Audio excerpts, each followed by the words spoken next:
Hello दोस्तों, कैसे हैं आप सब। दोस्तों, लास्ट क्लास में हमने कैश फ्लोज कैलकुलेट करने सीखे थे। Estimated project cash flows. देखो, स्टडी नोट तो हमारा वही है, investment decisions, project planning and control, जिसमें मैंने आपको लास्ट क्लास में अगर आप एक प्रोजेक्ट में पैसा इन्वेस्ट करने जा रहे हो तो उससे related initial cash outflows, annual cash inflows और टर्मिनल कैश फ्लोज कैसे कैलकुलेट किए जाएं वो हमने लास्ट टॉपिक में देखा। इसी सीक्वेंस में नेक्स्ट जो टॉपिक है हमारा वो है relevant cost analysis for projects. कि हम किसी प्रोजेक्ट या प्रोजेक्ट्स में अगर पैसा इन्वेस्ट करने की सोच रहे हैं तो हम उसका एनालिसिस करते हैं। सर, एनालिसिस करने के लिए तो हमने कैश फ्लोज कैलकुलेट किए ही थे, लेकिन रेलिवेंट कॉस्ट एनालिसिस करते हैं। देखो, रेलिवेंट कॉस्ट एनालिसिस का इश्यू तब आता है जब आप बात करते हो कि आपके पास से एग्जांपल एक एग्जिस्टिंग मशीन है। मान लो आप कहते हो सर हमारे पास एक एग्जिस्टिंग मशीन ऑलरेडी अवेलेबल है, हम चाहें तो आगे 5 साल तक इस पे काम कर सकते हैं। एक एग्जिस्टिंग मशीन है, मान लो 2 साल पहले परचेज करी थी, चाहे तो 5 साल इस पे काम अभी और हो सकता है।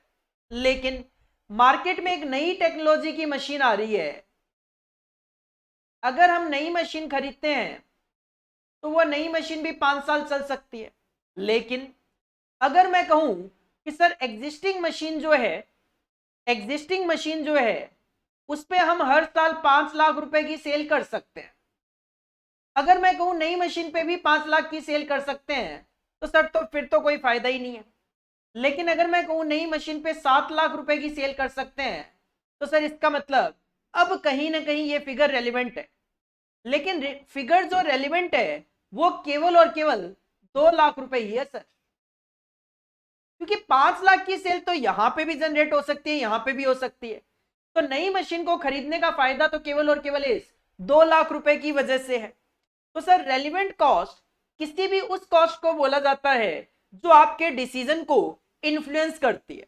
अगर यहां पे भी 5 लाख है, यहां पे भी 5 लाख है, तो सर ये फिगर मेरे डिसीजन को किसी तरीके से इन्फ्लुएंस नहीं करती। लेकिन यहां पे 5 लाख है, यहां पे ये 7 लाख है, तो सर ये 2 लाख जो एडिशनल अमाउंट है, एडिशनल सेल्स जो है वो मेरे डिसीजन को इंपैक्ट करती है, जिसकी वजह से शायद मैं कह सकूं कि हाँ, मुझे नई मशीन में पैसा इन्वेस्ट करना चाहिए। तो रेलिवेंट कॉस्ट एनालिसिस का इश्यू केवल और केवल तब आता है जब एक ऑर्गेनाइजेशन अपनी एग्जिस्टिंग मशीन को हटाकर नई मशीन लाना चाह रही है। मैंने क्या कहा, एक एग्जिस्टिंग मशीन को हटाकर नई मशीन लाना चाह रही है। सर, जब हम एक मशीन को हटाकर दूसरी मशीन लाते हैं इसको बोलते हैं रिप्लेसमेंट।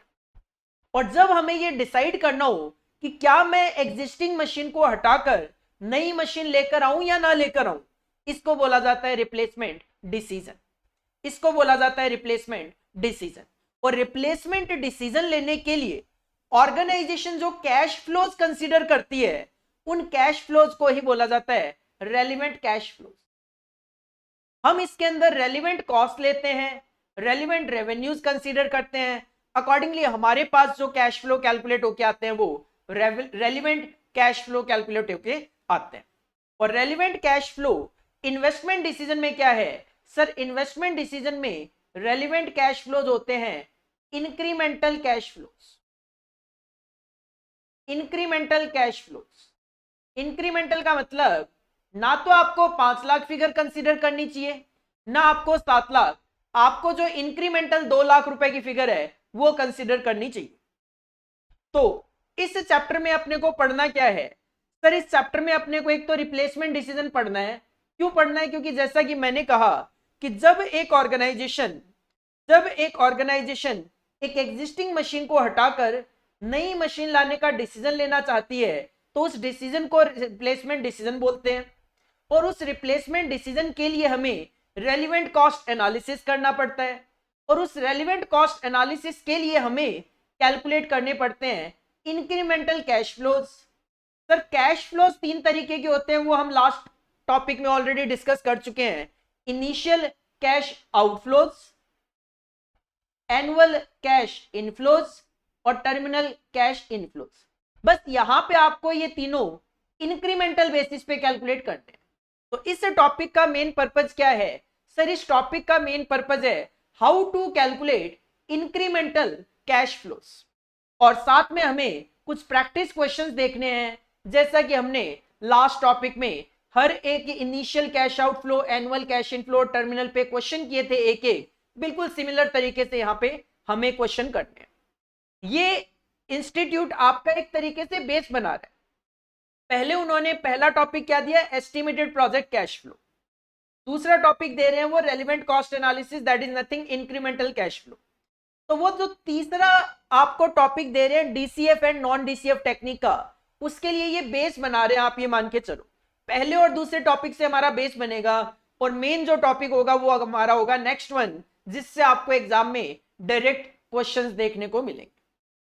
सर रिप्लेसमेंट डिसीजन क्या है? मैंने अभी अभी आपको मीनिंग बताया कि सर जब एक ऑर्गेनाइजेशन के पास कोई मशीन होती है तो वो जब एग्जिस्टिंग को हटाकर उसकी जगह नई मशीन लाने के लिए डिसीजन लेना चाहते हैं तो उस डिसीजन को ही रिप्लेसमेंट डिसीजन बोला जाता है। तो सर रिप्लेसमेंट डिसीजन क्या है? When organisation is already using a machine, एक मशीन है मेरे पास, मैं ऑलरेडी यूज कर रहा हूं, मैं एक लैपटॉप है वो यूज कर रहा हूं, and wants to remove it by installing a new machine.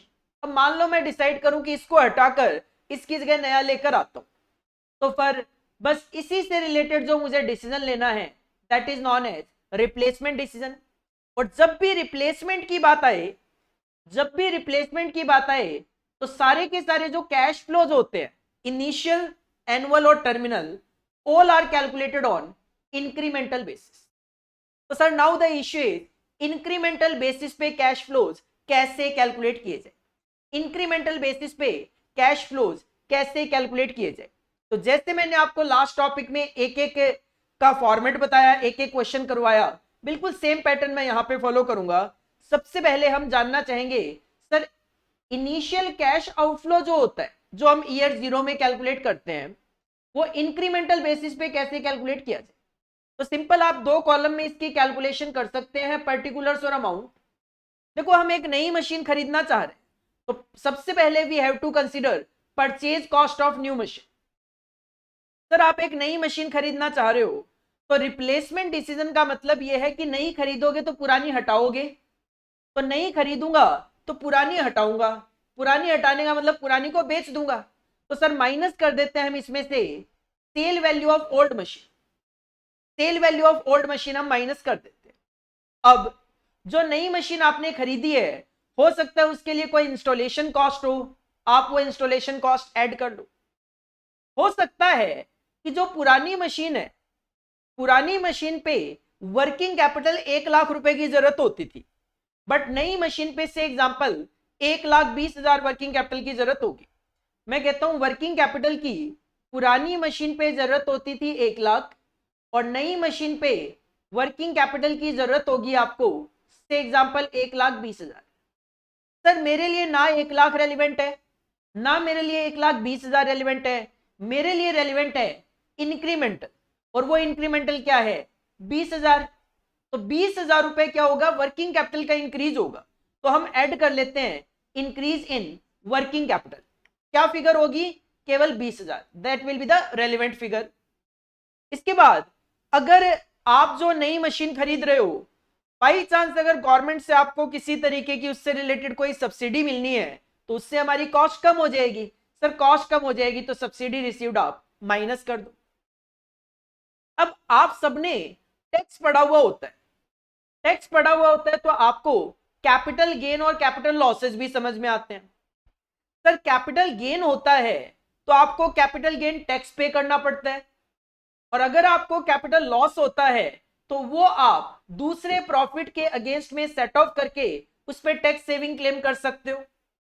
तो सिंपल सी बात यह है कि जब आप ये सेल कर रहे हो पुरानी वाली मशीन, मान लो जो पुरानी मशीन है उसकी बुक वैल्यू चल रही है आज 10,000 रुपए, और लेकिन अगर आप सेल करने के लिए जाते हो आज तो ये केवल 8,000 में बिकेगी। तो सर सिंपल सी बात है, इससे आपको क्या होगा, 2,000 रुपए का लॉस होगा। मान लो टैक्स का रेट अप्लाई होता है 30%, 30%, तो अगर ये 2,000 का लॉस आप दिखाओगे तो इसकी वजह से आपको जो टैक्स है वो 600 रुपए बच जाएगा। सर जब मैं 2,000 रुपए का लॉस दिखाऊंगा तो मेरे प्रॉफिट कम हो जाएंगे, प्रॉफिट कम होंगे तो टैक्स कम पे करने पड़ेंगे, मतलब इस 2,000 रुपए लॉस की वजह से आपको 600 रुपए टैक्स में सेविंग होगी। अगर मैं कैलकुलेट कर रहा हूं आउटफ्लो, तो आउटफ्लो में सेविंग माइनस हो जाएगी, तो सर हम माइनस कर देते हैं tax saving on capital loss. अगर हमें कोई कैपिटल लॉस होता है तो उस पर हमें होती है tax saving on sale of old machine.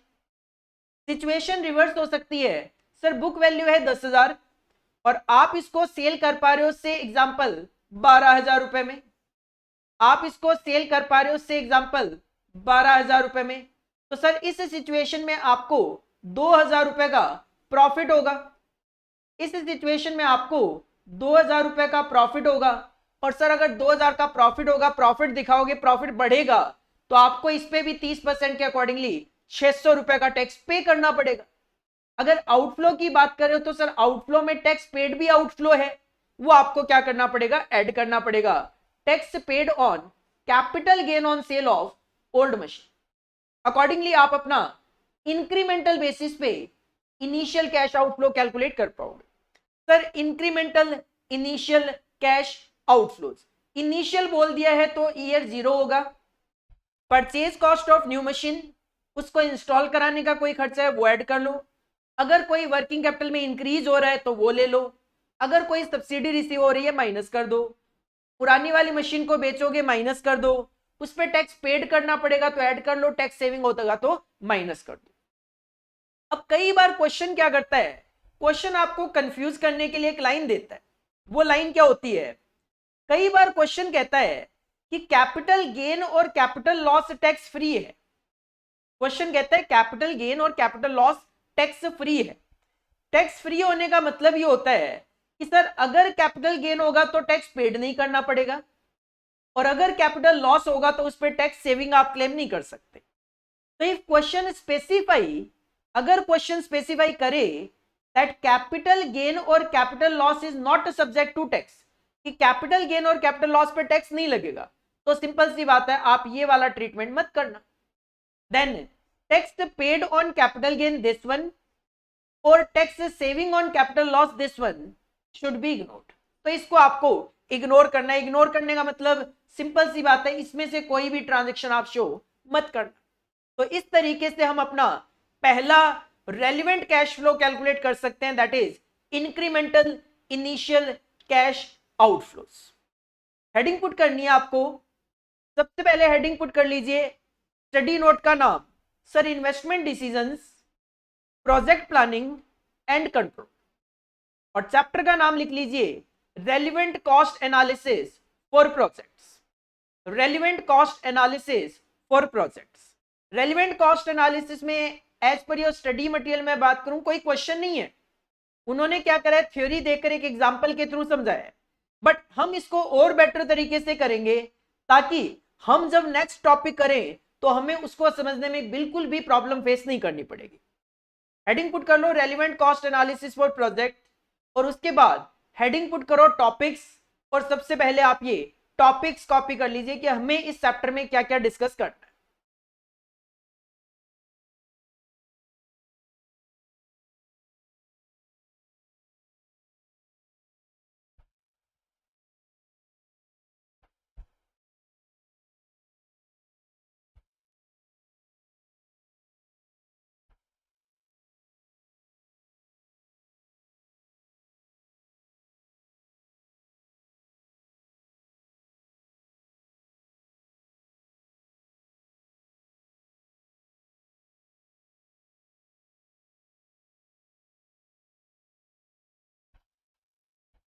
इसके बाद हेडिंग पुट कीजिए रिप्लेसमेंट डिसीजंस, और ये 2 पॉइंट आप कॉपी कर लीजिए जिससे आपको रिप्लेसमेंट डिसीजन का मीनिंग भी पता चल जाएगा, और साथ में आपको यह भी पता चल जाएगा कि रिप्लेसमेंट डिसीजन के लिए हमें क्या करना है। सर हमें इंक्रीमेंटल बेसिस पे कैश फ्लोज कैलकुलेट करने हैं, और इन्हीं को रेलिवेंट कॉस्ट एनालिसिस या रेलिवेंट कैश फ्लोज बोला जाता है।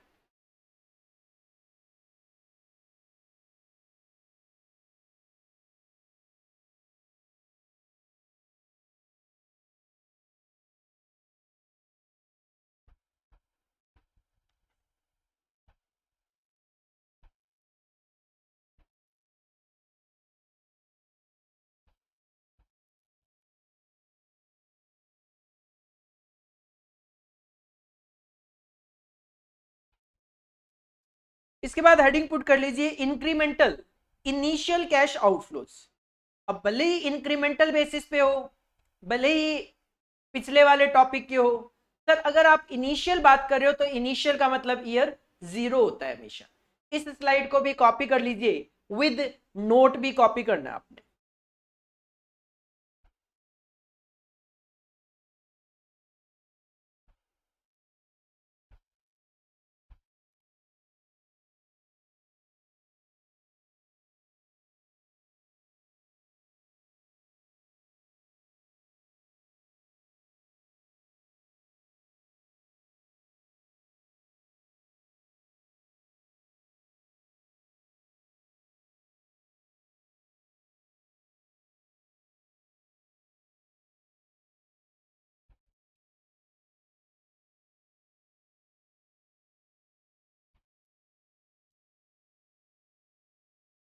इसके बाद हम इनिशियल कैश आउटफ्लोज कैसे कैलकुलेट किया जाए इंक्रीमेंटल बेसिस पे, उस पे एक क्वेश्चन ट्राई करेंगे। क्वेश्चन नंबर 1 देखो, क्वेश्चन नंबर 1 देखो, अपनी ही कंपनी है Sarawagi and company is considering a proposal to replace one of its plants costing rupees 60,000 and having a return down value of rupees 24,000। ध्यान देना लैंग्वेज पे, कहते हैं सरावगी एंड कंपनी के पास काफी सारे प्लांट्स होंगे, तो उस प्लांट में से वो एक प्लांट रिप्लेस करना चाह रहे हैं। ये प्लांट जो है ये इन्होंने खरीदा था कभी 60,000 रुपए में, 60,000 रुपए की कॉस्ट का प्लांट है।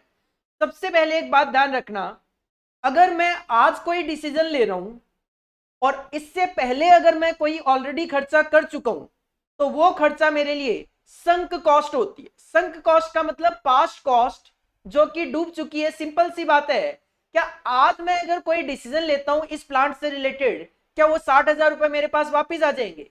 Sir answer is no. Scrap value वगैरह होगी वो बात अलग है, लेकिन 60,000 रुपए की अमाउंट की तो कोई रेलिवेंसी नहीं है। तो जिस वैल्यू पे आपने एग्जिस्टिंग प्लांट कभी खरीदा होगा उस कॉस्ट की कोई रेलिवेंसी नहीं है, जिसकी वजह से वो रेलिवेंट कॉस्ट नहीं, वो संक कॉस्ट होती है। और इंक्रीमेंटल कैश फ्लोज में केवल और केवल रेलिवेंट कॉस्ट ही कंसीडर की जाती है, संक कॉस्ट कंसीडर नहीं की जाती। And having a return down value of 24,000। आज अगर आप उसकी बुक वैल्यू देखोगे, WDV देखोगे 24,000 है, ठीक है। तो सिंपल मैं बात करूं तो सर एग्जिस्टिंग प्लांट है उसकी बुक वैल्यू 24,000 है। The remaining economic life of the plant is 4 years। इसकी अभी भी अगर आप बात करोगे तो लाइफ 4 साल बची हुई है। इसका मतलब आप चाहो तो इस प्लांट पे अभी भी 4 साल तक काम कर सकते हो। After which it will have no salvage value. 4 साल के बाद बेचने के लिए जाओगे सर कुछ नहीं मिलेगा। इसका मतलब सिंपल, आज अगर इसकी 24,000 की बुक वैल्यू है और 4 साल इसकी लाइफ है, तो इसका मतलब हर साल आप 6,000 रुपए का डेप्रिशिएशन लगाओगे। क्वेश्चन कुछ ऐसा ही कहना चाहता है। हाउएवर इफ सोल्ड टुडे, लेकिन अगर आज आप इसको बेचोगे तो आज ये बिक जाएगी, it has salvage value of 20,000। आज ये 20,000 रुपए में बिक जाएगी। तो सर 24,000 की बुक वैल्यू है, अगर आप इसको 20,000 में बेचोगे आपको 4,000 रुपए का कैपिटल लॉस होगा, और कैपिटल लॉस होने का मतलब उस पर आपको टैक्स सेविंग होगी। The new machine costing ₹1,30,000 are also expected to have a life of 4 years। नई मशीन खरीदोगे सर 1,30,000 रुपए उसकी कॉस्ट है, लाइफ उसकी 4 साल है। स्क्रैप वैल्यू भी है इसकी 18,000, मतलब 4 साल के बाद बेचूंगा तो 18,000 रुपए मिलेगा। क्वेश्चन की डिमांड फिलहाल केवल इतनी है, find out the incremental initial cash outflows, that is relevant cash flow outflows associated with this decision given that the tax का रेट आपने अप्लाई करना है 40%। सर आपको पता होना चाहिए how to calculate incremental initial cash outflows. Format अगर आपको पता होगा आप इजीली आंसर दे पाओगे। हेडिंग पुट करेंगे आंसर नंबर 1 और इसका सॉल्यूशन प्रेजेंट करेंगे। हेडिंग पुट करेंगे आंसर नंबर 1, हम कैलकुलेट करेंगे incremental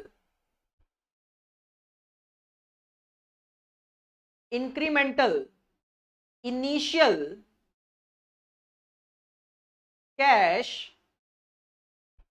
outflows. Sir incremental initial cash outflows always year 0 में कैलकुलेट किए जाते हैं, कि अगर आप इनिशियल वर्ड यूज कर लेते हो मतलब ईयर 0। दो कॉलम में इसकी कैलकुलेशन की जा सकती है, पर्टिकुलर्स और अमाउंट।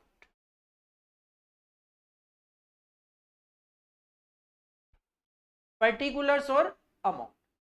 सर इसमें सबसे पहले कंसीडर किया जाता है purchase cost of new machine, कि आप नई मशीन खरीदने की बात कर रहे हो तो आपको उसकी जो भी कॉस्ट होगी वो बियर करनी पड़ेगी। तो सबसे पहले we have to consider purchase cost of new machine. As per question purchase cost नई मशीन की 1,30,000 रुपए होगी। इसमें आप ऐड करते हो increase in working capital, but sir पूरे क्वेश्चन में कहीं मुझे कोई वर्किंग कैपिटल में इंक्रीज नहीं दिख रहा। उसमें आप ऐड करते हो इंस्टॉलेशन कॉस्ट, सर मुझे पूरे क्वेश्चन में कहीं कोई इंस्टॉलेशन कॉस्ट भी दिखाई नहीं दे रही। माइनस हम करते हैं सब्सिडी रिसीव्ड, सर मुझे पूरे क्वेश्चन में कहीं कोई सब्सिडी रिसीव्ड भी दिखाई नहीं दे रही। माइनस करते हैं हम sale value of old machine, sir पुरानी मशीन को आज बेचोगे, आज मतलब ईयर 0 में बेचोगे, 20,000 रुपए मिलेगा, तो माइनस हो जाएगा यहाँ पे sale value of old machine. नई खरीदोगे पुरानी बेचोगे, सर पुरानी आज बेचोगे 20,000 रुपए आपको मिल जाएंगे। अब आप ये 20,000 रुपए में बेचोगे जबकि इसकी बुक वैल्यू है 24,000, तो आपको 4,000 रुपए का लॉस होगा। कैपिटल लॉस होता है तो उस पर मिलती है टैक्स सेविंग, टैक्स का रेट है 40%। और सर आउटफ्लो के अंदर टैक्स सेविंग की आप बात करोगे तो it will be deducted, minus हो जाएगा। तो tax saving on capital loss, tax saving on capital loss. Sir capital loss कितना होगा? 24,000 की बुक वैल्यू की मशीन प्लांट को आप 20,000 रुपए में बेचोगे, 4,000 रुपए का नुकसान। और जितना नुकसान होगा उस पर टैक्स का रेट अप्लाई करोगे, सर आपको पता चल जाएगा टैक्स सेविंग 1,600 रुपए की आपको टैक्स सेविंग मिलेगी। अकॉर्डिंगली आपको यहाँ पे इंक्रीमेंटल इनिशियल कैश आउटफ्लो पता चल जाएगा और ये कैलकुलेट होके आएगा आपका 1,08,400। That will be your incremental initial cash outflows.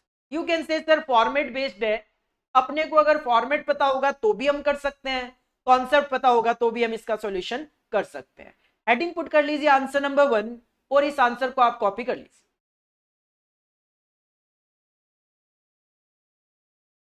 बिल्कुल बेसिक बेसिक से क्वेश्चंस हम करेंगे, केवल प्रैक्टिस से पॉइंट ऑफ व्यू से मैं ये क्वेश्चंस करवा रहा हूं आपको। ना तो आप एक्सपेक्ट करो कि एग्जाम में आपसे सीधा सीधा क्वेश्चन में इनिशियल कैश आउटफ्लो पूछ लिया जाएगा, बाकी पूछ ले तो आपकी किस्मत है, अच्छी किस्मत है, लेकिन डायरेक्टली क्वेश्चन आने के चांसेस बहुत कम है। पर जो नेक्स्ट टॉपिक में हम टेक्निक्स देखेंगे उसके अंदर हमें इसकी जरूरत पड़ने वाली है, क्योंकि ये अगर नहीं आती होगी कैलकुलेशन तो आगे हम कुछ नहीं कर पाएंगे।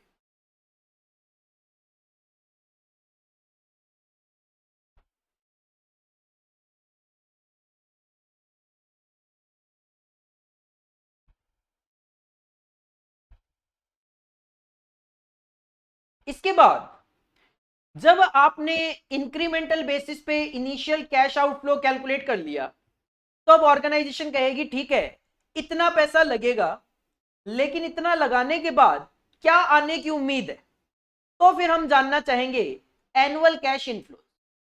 और अगर आप रिप्लेसमेंट डिसीजन के केस में एनुअल कैश इनफ्लोज कैलकुलेट करेंगे तो वो होगा इंक्रीमेंटल बेसिस पे एनुअल कैश इनफ्लोज। अगर मैं मान लूं कि मैं जिस मशीन को रिप्लेस कर रहा हूं उसकी जगह जो नई मशीन लेकर आऊंगा, सर नई मशीन की लाइफ 5 साल की होगी, तो मैं कैलकुलेशन भी अपनी 5 साल तक कर पाऊंगा और वो कैलकुलेशन ईयर 1 से लेकर ईयर 5 तक कर सकता हूं। Sir year 1, year 2, year 3, year 4, year 5, दो कॉलम में आप ये कैलकुलेशन कर सकते हो। ध्यान देना, अगर आपने लास्ट टॉपिक अच्छे से याद है आपको, तो आप सबसे पहले सेल्स लेते थे, सर यहाँ पे कहानी ये होती है, यहाँ पे कहानी ये होती है कि मान लो एक एग्जिस्टिंग मशीन है और एक न्यू मशीन है। अगर मैं कहता हूं कि एग्जिस्टिंग मशीन पे हम 5 लाख रुपए की सेल कर सकते हैं, लेकिन नई मशीन पे मैं 7 लाख रुपए की सेल कर सकता हूं, तो हमें यहाँ पे केवल इंक्रीमेंटल सेल्स लेनी होती है, दैट इज 2 लाख रुपए। तो सबसे पहले आप लोगे इंक्रीज इन सेल। सिमिलरली अगर कोई वेरिएबल कॉस्ट में इंक्रीज हो रहा है तो आप वो increase in variable cost minus कर दो। कई बार कोई बच्चा कहता है सर अगर कॉस्ट में डिक्रीज हो, तो सिंपल सी बात है डिक्रीज होगा तो वो प्लस हो जाएगा, देन आप माइनस करते थे फिक्स्ड कॉस्ट। तो सर यहाँ पे फिक्स्ड कॉस्ट माइनस तो होगी, लेकिन एग्जिस्टिंग और न्यू मशीन जो है उन दोनों के बीच में फिक्स्ड कॉस्ट का जो डिफरेंस है वो माइनस होगा, that is increase in fixed cost minus करेंगे। अगर आपको याद हो तो fixed cost excluding depreciation minus होती थी, सर यहाँ पे भी increase in fixed cost excluding depreciation he minus होता है। अब जैसा कि मैंने यहाँ पे ही क्वेश्चन रेज करा था कि सर अगर कॉस्ट कम हो जाए तो कोई दिक्कत नहीं, आप सेविंग इन कॉस्ट के नाम से उसको ऐड कर लो। बेनिफिट है तो इनफ्लो के अंदर प्लस हो जाएगा, खर्चा है तो माइनस हो जाएगा।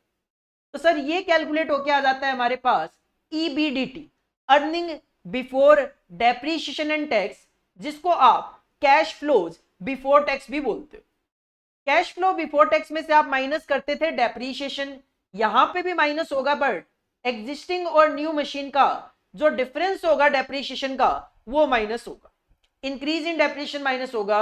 यहां पे भी बच्चा कहता है सर अगर डिक्रीज हो जाए तो डेप्रीशिएशन में, वैसे तो मैंने आज तक कभी क्वेश्चन देखा नहीं डिक्रीज इन डेप्रीशिएशन का, बट फिर भी हो जाए एड बैक कर लेना। तो सर आप पहुंच जाओगे अर्निंग बिफोर टैक्स पे, जिसमें से टैक्स माइनस करोगे अर्निंग आफ्टर टैक्स आ जाएगा, और उसमें डेप्रीशिएशन एड बैक करते थे, तो सर जो ऊपर डेप्रीशिएशन लेस किया है वही आपको एड बैक करना है, तो आप पहुंच जाओगे इंक्रीमेंटल एनुअल कैश इनफ्लोज पे, इंक्रीमेंटल एनुअल कैश इनफ्लोज पे। अब यहां पे कई बार बच्चा कहता है सर टैक्स इंक्रीज बेसिस पे क्यों अप्लाई नहीं करा, तो बात यह है कि जब आपने सारी की सारी फिगर ऊपर इंक्रीज बेसिस पे ली है, तो ये जो अर्निंग है ये इंक्रीज बेसिस पे ही आई है, और जब आप इस इंक्रीज्ड अर्निंग पे टैक्स का रेट अप्लाई करोगे तो ऑटोमेटिकली ये टैक्स आपका इंक्रीज्ड टैक्स ही कैलकुलेट होके आता है। तो यहां पे लिखने की जरूरत नहीं है कि इंक्रीज इन टैक्स हम माइनस कर रहे हैं, वो ऑटोमेटिकली एप्लीकेशन कुछ इस तरीके से होता है कि हमें लिखने की जरूरत नहीं होती। तो सिंपल अगर आपको incremental annual cash inflows calculate करना हो तो सर सबसे पहले इंक्रीज इन सेल्स माइनस कर दो increase in variable cost, minus कर दो increase in fixed cost, add कर लो सेविंग इन कॉस्ट, आपको कैश फ्लोज बिफोर टैक्स या फिर ईबीडीटी पता चल जाएगा। उसमें से माइनस कर दो इंक्रीज इन डेप्रिसिएशन, आपको अर्निंग बिफोर टैक्स पता चल जाएगा, लेस कर देना टैक्स से, आप अर्निंग आफ्टर टैक्स पे पहुंच जाओगे। जैसे उसमें आप डेप्रिसिएशन जो ऊपर माइनस करके आए हो ऐड बैक करोगे, आप अपने annual cash inflows incremental basis पे पहुंच जाओगे। हेडिंग पुट करो इंक्रीमेंटल एनुअल कैश इनफ्लोज। मैंने एग्जांपल लिया है कि जो मैं नई मशीन खरीद रहा हूं उसकी लाइफ 5 साल की है, तो ईयर 1 to 5, अगर 10 साल की होगी तो ईयर 1 to 10 हो जाएगा, 20 साल होगी तो ईयर 1 to 20 हो जाएगा। और इस स्लाइड को आप एज इट इज कॉपी कर लीजिए। देन मैं इस पे आपको एक क्वेश्चन करवाऊंगा ताकि आपको क्वेश्चन की लैंग्वेज के अकॉर्डिंगली सॉल्यूशन भी पता चल जाए कैसे करना होता है।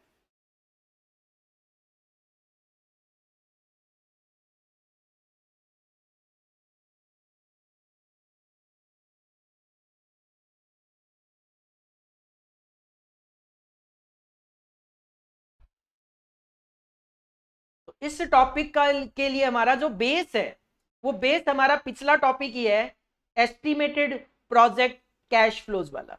बस इसमें हम क्या है इंक्रीमेंटल बेसिस पे सारी चीजें कंसिडर कर रहे हैं, और क्वेश्चन की लैंग्वेज चेंज हो गई, क्योंकि क्वेश्चन क्या है अब रिप्लेसमेंट बेसिस पे आ गया, तो क्वेश्चन की लैंग्वेज में चेंजेस आ गए।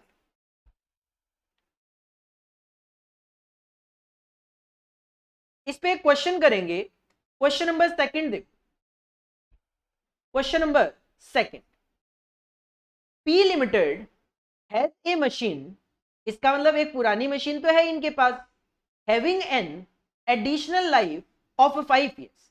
कंपनी का नाम है पी लिमिटेड, इनके पास एक मशीन है एग्जिस्टिंग मशीन है, आप चाहो तो उस पर 5 साल तक काम कर सकते हो क्योंकि इसकी अभी भी एडिशनल लाइफ 5 साल की है, which cost rupee 2 lakh.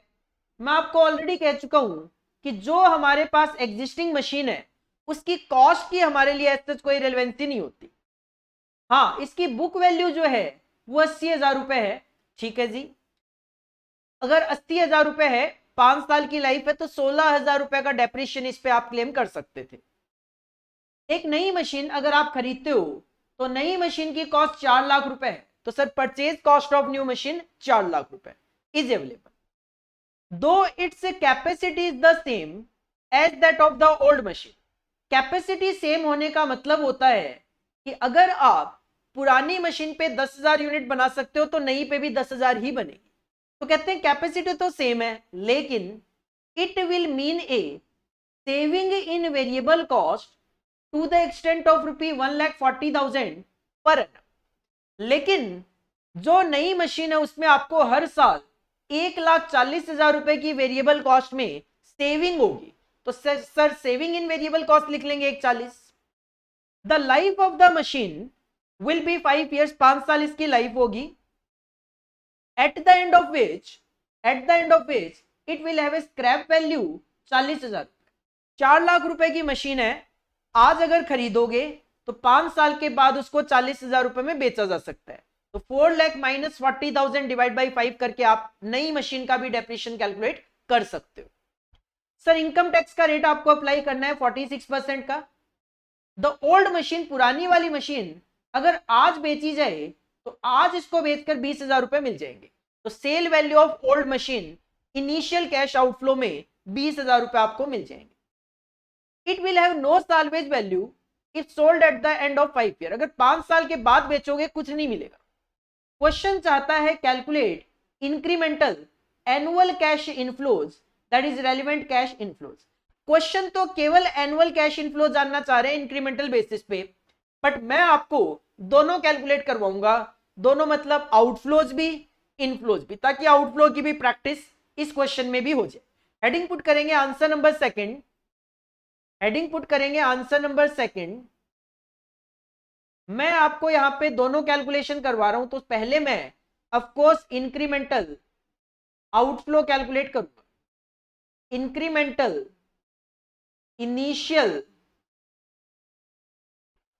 Cash outflows, incremental initial cash outflows. Sir always in year zero calculate किए जाते हैं क्योंकि इनिशियल का मतलब होता है आज और आज का मतलब ईयर जीरो। तो दो कॉलम में इसकी कैलकुलेशन पॉसिबल है, पर्टिकुलर्स और अमाउंट, पर्टिकुलर्स और amount, incremental initial cash outflow. Sir सबसे पहले कंसीडर करते हैं purchase cost of new machine, purchase cost of new machine. अगर हम नई मशीन परचेज करेंगे तो सर नई मशीन की कॉस्ट है 4 लाख रुपए। आप आज नई मशीन खरीदोगे 4 लाख रुपए की कॉस्ट आएगी। ऐड इसमें करते हैं sir increase in working capital, add करते हैं इंस्टॉलेशन कॉस्ट, माइनस करते हैं सब्सिडी रिसीव्ड, बट ये तीनों ही आइटम नहीं। तो फिर हम माइनस करते हैं sale value of old machine, sale value of old machine. Sir अगर आज ईयर जीरो में पुरानी मशीन को बेचा जाए तो the old machine if sold today will realise 20,000। पुरानी मशीन को आज बेचोगे 20,000 रुपए मिल जाएंगे। और इसकी बुक वैल्यू की बात करें तो सर इसकी बुक वैल्यू तो 80,000 है, बुक वैल्यू है 80,000, बेचोगे 20,000 में, तो सर इसका मतलब 60,000 रुपए का हमें कैपिटल लॉस होगा। और कैपिटल लॉस होने का मतलब आपको टैक्स सेविंग मिलेगी। तो माइनस करेंगे टैक्स सेविंग ऑन, क्योंकि आउटफ्लो के अंदर कोई भी बेनिफिट होगा तो माइनस होगा, tax saving on capital loss.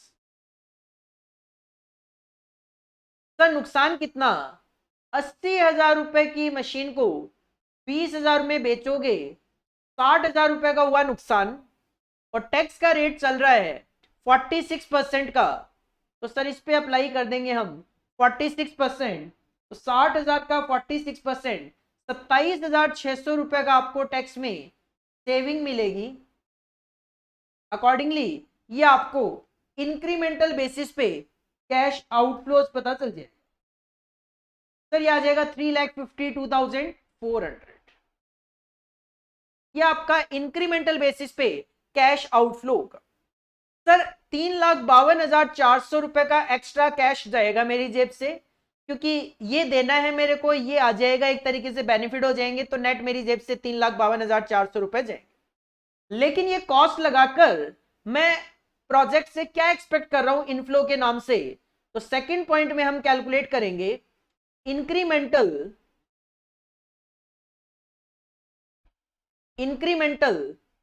Annual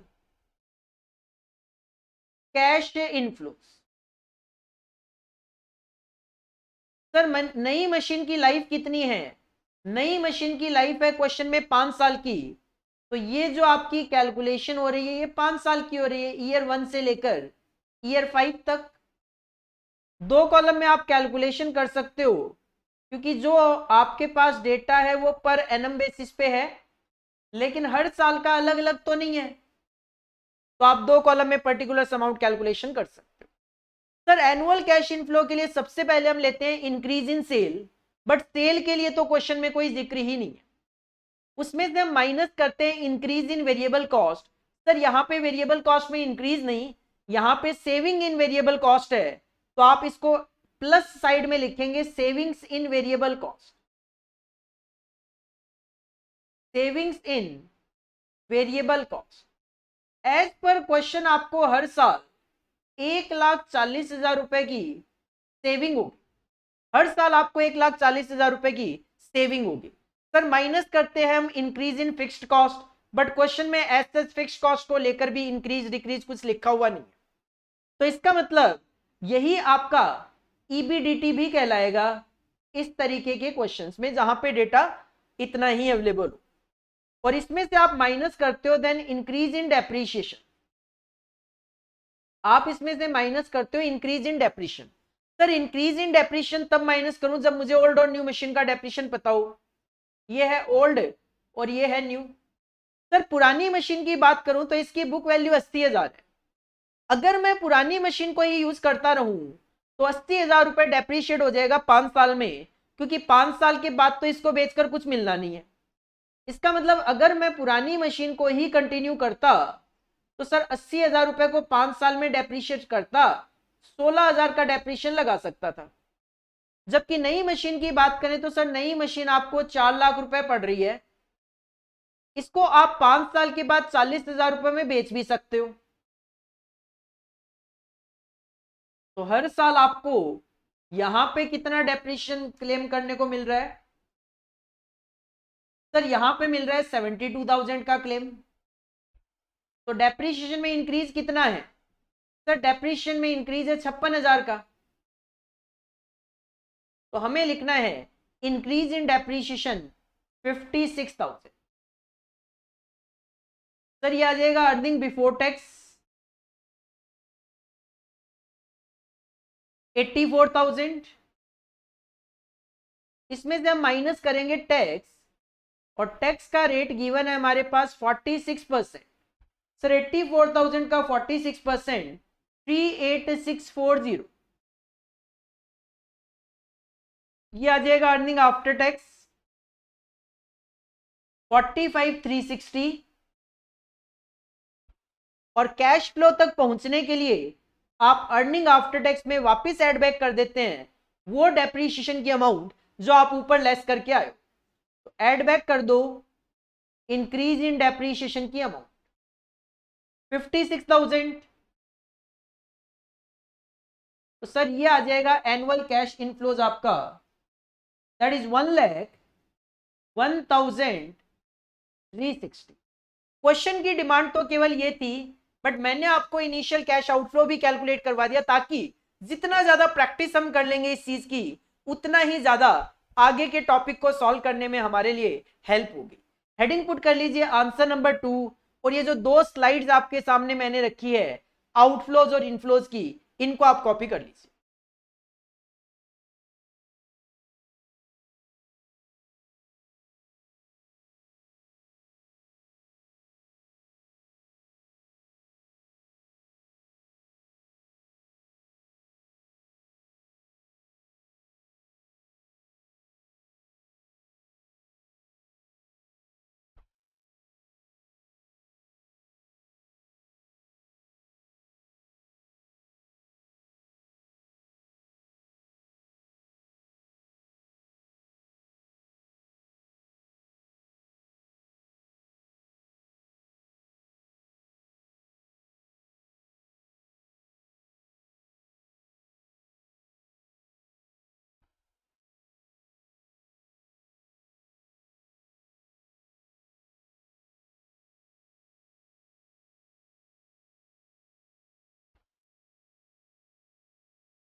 इसके बाद तीसरी जो कैलकुलेशन हम करते हैं वो करते हैं हम टर्मिनल कैश इनफ्लोज की। ये भी आप कॉपी करना चाहें कर लीजिए, इससे आप easily increase in depreciation calculate कर पा रहे। इसके बाद हमें टर्मिनल कैश इनफ्लोज की कैलकुलेशन देखनी है। तो सर टर्मिनल ईयर में, जैसा कि मैंने आपको लास्ट टॉपिक में बताया कि टर्मिनल ईयर में हमें एक तो स्क्रैप वैल्यू मिल जाती है जो कि आपको हर साल नहीं मिलती, और दूसरा अगर आपने इनिशियल में कोई वर्किंग कैपिटल इंट्रोड्यूस करी हुई है तो वो आप लास्ट में रिलीज कर सकते हो। क्यों? क्योंकि सिंपल सी बात है, जिस मशीन पे काम करने के लिए मैंने वर्किंग कैपिटल इंट्रोड्यूस करी थी वो मशीन बेचूंगा तो उससे रिलेटेड वर्किंग कैपिटल भी विड्रॉ कर लूं। ये लास्ट ईयर में होती है। अगर मैं मान के चलूं कि मेरी मशीन की लाइफ 5 साल की है तो ये कैलकुलेशन आपकी 5th ईयर में होगी, और मैं अगर रिप्लेसमेंट डिसीजन की बात कर रहा हूं तो ये कैलकुलेशन होगी इंक्रीमेंटल बेसिस पे। तो हमें कैलकुलेट करना पड़ता है incremental terminal year cash inflows. Sir 2 column में कैलकुलेशन हो जाएगी। एक तो increase in working capital release. Simple सी बात यह है कि अगर आपने इनिशियल कैश आउटफ्लो में कोई यहां पे इंक्रीज वर्किंग कैपिटल में किया है तो आप लास्ट में जाके increase in working capital release करवा लो। अगर आपने स्टार्टिंग में वर्किंग कैपिटल में इंक्रीज लगाया है तो लास्ट में जाके रिलीज कर लो। अगर स्क्रैप वैल्यू में कोई इंक्रीज है, स्क्रैप वैल्यू में इंक्रीज होने का मतलब क्या है? मान लो मैं आपको कहता हूं कि ओल्ड मशीन को अगर 5 साल के बाद बेचा जाए 10,000 रुपए में बिकेगी, और नई वाली मशीन को 5 साल के बाद बेचा जाए सर वो 40,000 में बिकेगी। तो हमें यहाँ पे ना तो 10,000 लेना है ना 40,000 लेना है, हमें यहाँ पे 30,000 रुपए की इंक्रीमेंटल स्क्रैप वैल्यू लेनी है।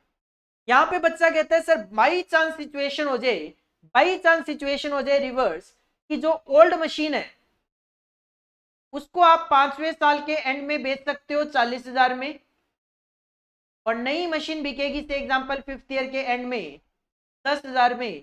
तो क्या करना है सर? कुछ नहीं, 30,000 का डिफरेंस है वो लेना है, बस ये प्लस की बजाय माइनस में आ जाएगा, नेगेटिव में आ जाएगा। तो सिंपल लास्ट में आपको करना क्या है, increase in working capital released ले लो और इंक्रीमेंटल स्क्रैप वैल्यू ले लो, बस सर। बाकी इसके अलावा आपको यहाँ पे कुछ भी नॉर्मली देखने को नहीं मिलता है। हेडिंग पुट कीजिए incremental terminal year cash inflows, और इस स्लाइड को आप कॉपी कर लीजिए।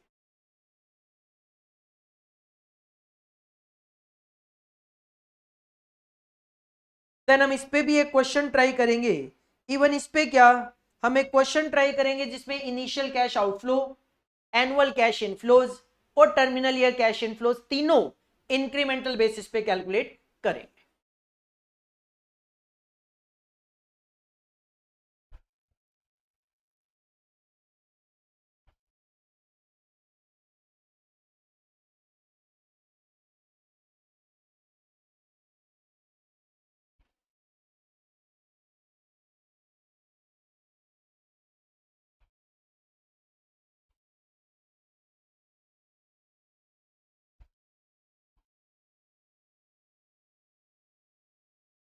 इस पे क्वेश्चन ट्राई करेंगे। क्वेश्चन नंबर 3 देखो, this is the last question of this topic. क्योंकि जैसा कि मैंने कहा आपके स्टडी मटेरियल में तो क्वेश्चन भी नहीं है इस पे, लेकिन एक एग्जाम्पल देके उन्होंने थोड़ा सा समझाने की कोशिश करी। लेकिन मेरा ये मानना है कि अगर किसी चीज को प्रैक्टिकली समझ लिया जाए तो वो ज्यादा बेटर है। और मेन इस पे क्वेश्चंस करवाने के पीछे पर्पस ये भी है कि नेक्स्ट जो टॉपिक है उसमें हमें ये सारी कैलकुलेशंस करनी पड़ती है जो मैं आपको estimation of project cash flow या इस टॉपिक में करवा। क्वेश्चन नंबर 3, कई बार बच्चा कहता है सर हमारे तो सिलेबस में ये क्वेश्चन ही नहीं है। बेटा मुझे शौक थोड़ी ना एक्स्ट्रा चीजें करवाने का, मुझे कोई शौक नहीं है आपको एक्स्ट्रा क्वेश्चंस करवाने का, बट हमारी कोशिश हमेशा ये है कि नेक्स्ट टॉपिक को जितना इजीली हम समझा सके उसके लिए जो बेस क्रिएट करना है वो बेस हम क्रिएट करने की कोशिश हमेशा करते हैं। अब इसके बाद जब आप नेक्स्ट वाला टॉपिक पढ़ोगे आपके लिए ज्यादा कुछ उसमें नहीं रह जाएगा। हालांकि बहुत इंपॉर्टेंट टॉपिक है, लेंथी सा टॉपिक है, बट फिर भी वो आपके लिए इजी होगा। कारण क्या है? बेस स्ट्रांग है तो सिंपल सी बात है घर भी स्ट्रांग ही होगा।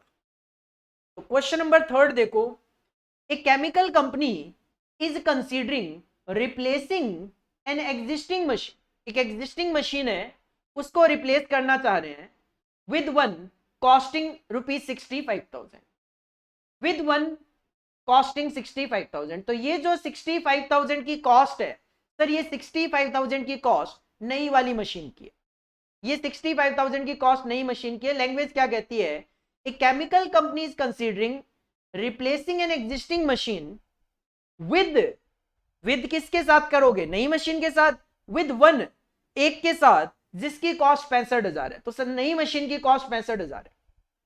The existing machine was originally purchased 2 years ago for 28,000। पुरानी मशीन की बात करूं तो वो तो आपने 2 साल पहले 28,000 में खरीदी थी। सर 28,000 की मेरे लिए कोई रेलेवेंसी नहीं है।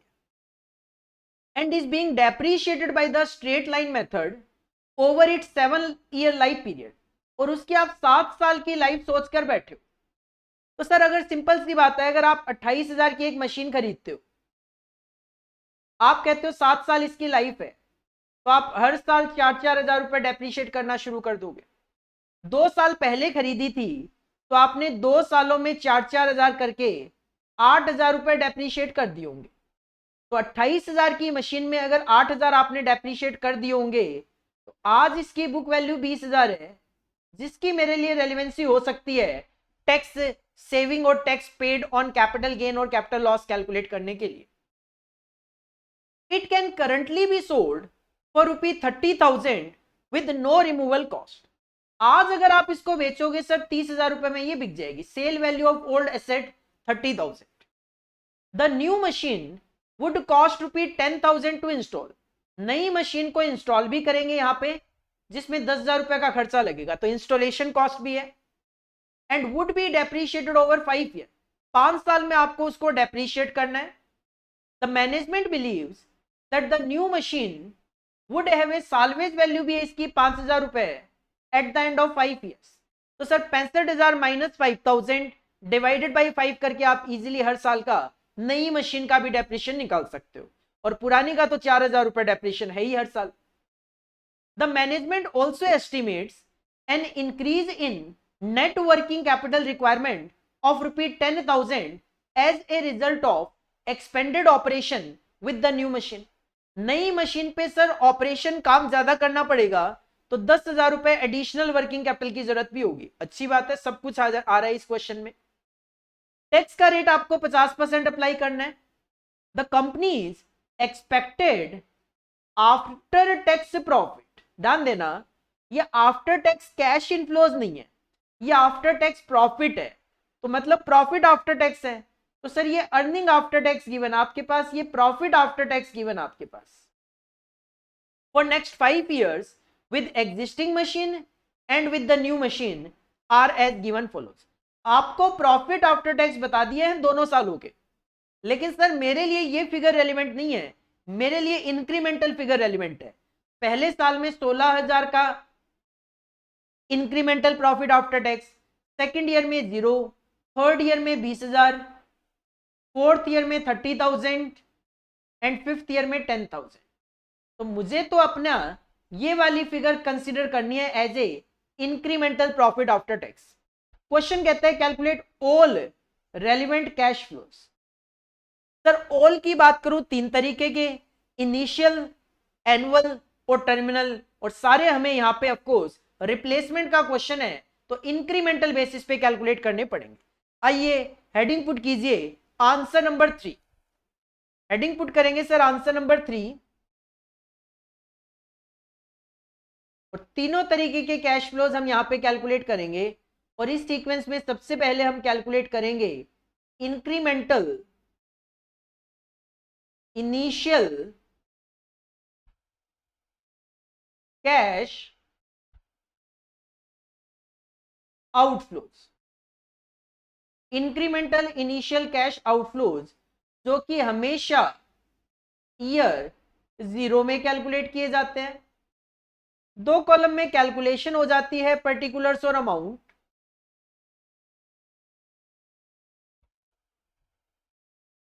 सर सबसे पहले कंसीडर किया जाता है purchase cost of new machine. Purchase cost of new machine, purchase cost of new machine sir 65,000 रुपए, 65,000 purchase cost of new machine. इसमें आप ऐड करते हो increase in working capital,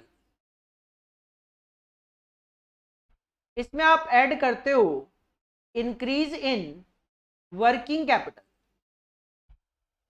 as per question working capital भी additional लगाओगे आप 10,000 रुपए की, सर 10,000।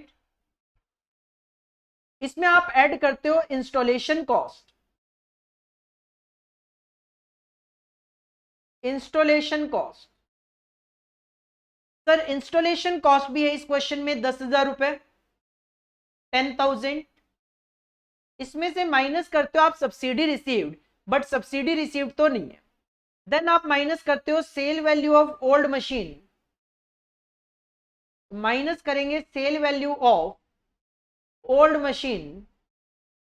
क्वेश्चन ने कहा आज अगर आप पुरानी वाली मशीन को बेचोगे, it can currently be sold for ₹30,000, 30,000 रुपए में आप इसको बेच सकते हो। तो सर माइनस हो जाएगा 30,000। अब 30,000 रुपए में आप ये मशीन बेच रहे हो, इसकी बुक वैल्यू 20,000 ही है, क्योंकि 28,000 में तो आपने खरीदी थी। 7 साल की लाइफ मतलब 4-4 हजार रुपए का डेप्रीशिएशन हर साल, 2 साल ऑलरेडी हो चुके हैं, तो सर 8,000 डेप्रीशिएट ऑलरेडी हो चुका है, तो इसकी बुक वैल्यू 20,000 बचती है। आज आपको 30,000 में बेच सकते हो, मतलब आपको होगा इस पे कैपिटल गेन 10,000 रुपए का। और कैपिटल गेन होता है तो हमें पे करना पड़ता है टैक्स पेड, तो टैक्स पेड आउटफ्लो के अंदर ऐड हो जाएगा, तो हम ऐड करेंगे tax paid on capital gain. चलो पिछले 2 क्वेश्चन में कैपिटल लॉस आ रहा था, इसमें गेन भी आ गया।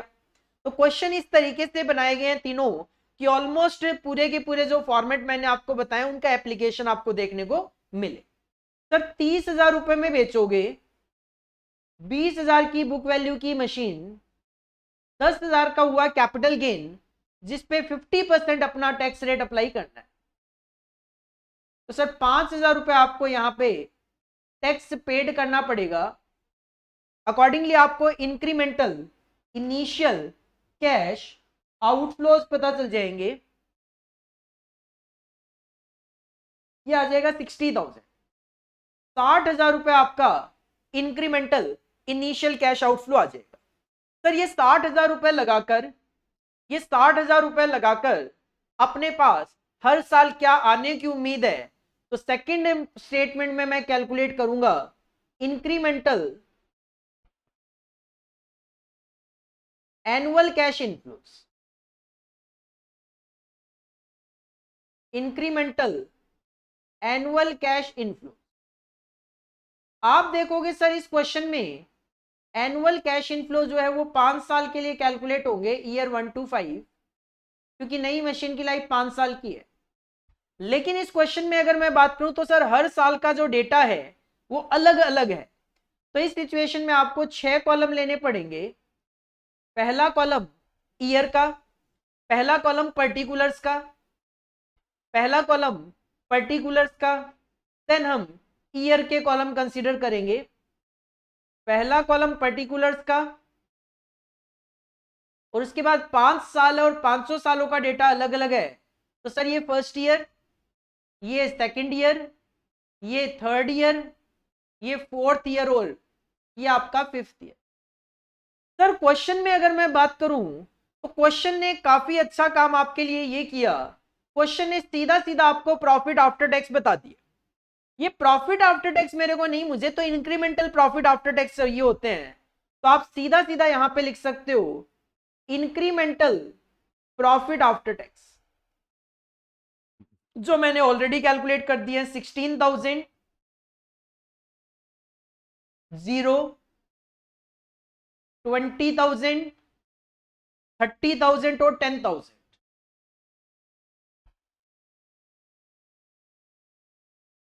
इंक्रीमेंटल प्रॉफिट आफ्टर टैक्स में जब आप एड बैक करते हो depreciation, increase in depreciation, sir तब जाके हम इंक्रीमेंटल एनुअल कैश इनफ्लोज पे पहुंचते हैं।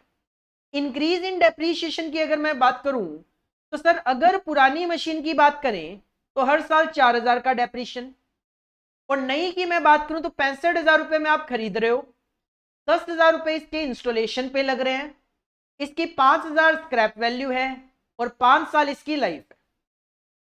सर नई मशीन का अगर मैं डेप्रीशिएशन निकालूं,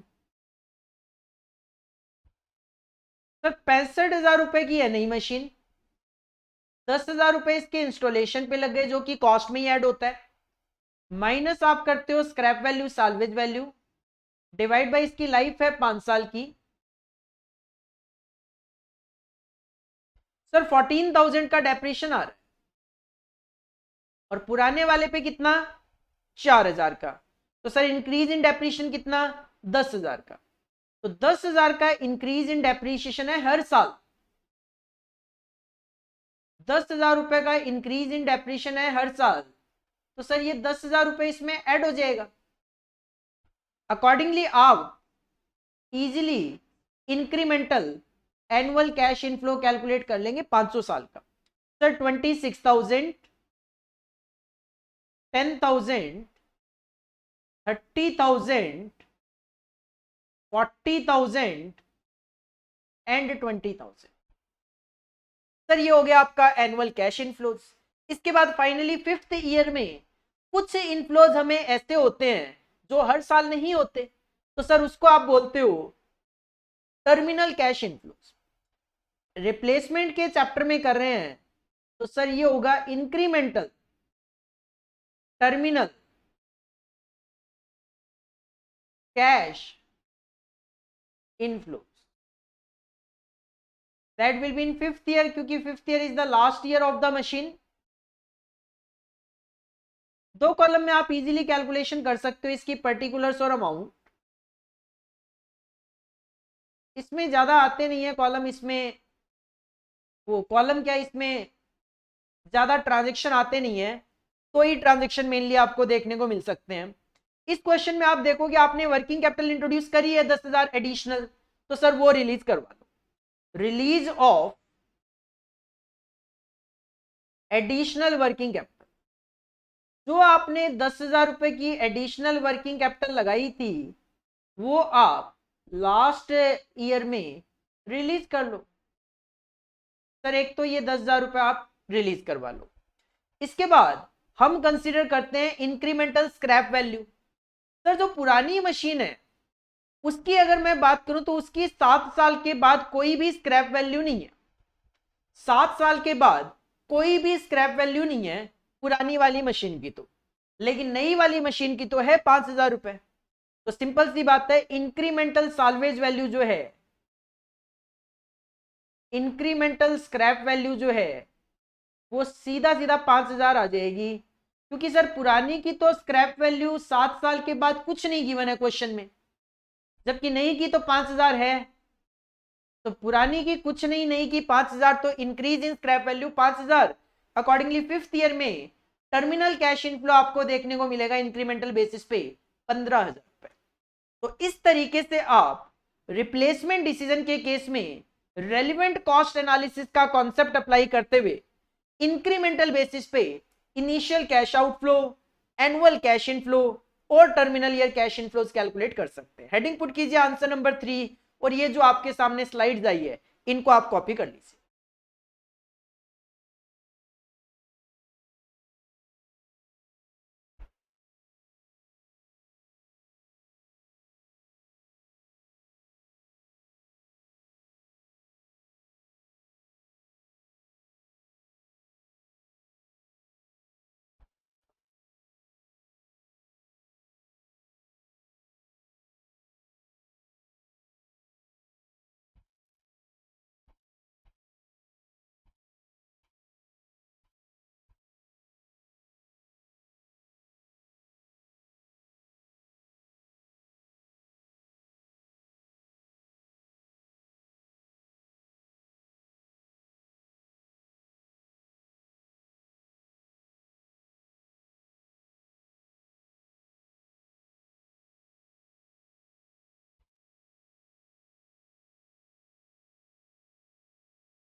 So this is all about this topic, relevant cost analysis for investment decision, जिसमें हमें इंक्रीमेंटल बेसिस पे कैश फ्लोज कैलकुलेट करने हैं। आज की क्लास यहीं पे फिनिश होती है हमारी, क्योंकि टॉपिक भी खत्म होता है। बट नेक्स्ट क्लास में आने से पहले आपको जो मैंने लास्ट क्लास में calculation of cash flows calculate करवाया था और आज की क्लास में जो इंक्रीमेंटल कैश फ्लो कैलकुलेट करवाया, ये दोनों आपको रिवाइज करके आने, क्योंकि अगले टॉपिक में आपको कुछ क्वेश्चन में रिप्लेसमेंट डिसीजन मिलेगा तो हमें इंक्रीमेंटल बेसिस पे जरूरत पड़ेगी। अगर किसी क्वेश्चन में आप पहली बार नई मशीन खरीद रहे हो तो सर उस सिचुएशन में इंक्रीमेंटल नहीं, फिर उस सिचुएशन में आपको जो हमने लास्ट क्लास में कैश फ्लोज की कैलकुलेशन करी है विदाउट इंक्रीमेंटल, उसकी जरूरत पड़ेगी। तो नेक्स्ट टॉपिक में हमें इन दोनों की जरूरत पड़ने वाली है, तो इसको अच्छे से रिवाइज करके आइए ताकि नेक्स्ट टॉपिक को हम काफी इजी तरीके से अंडरस्टैंड कर सकें। मिलते हैं नेक्स्ट वीडियो में। Thank you, bye bye.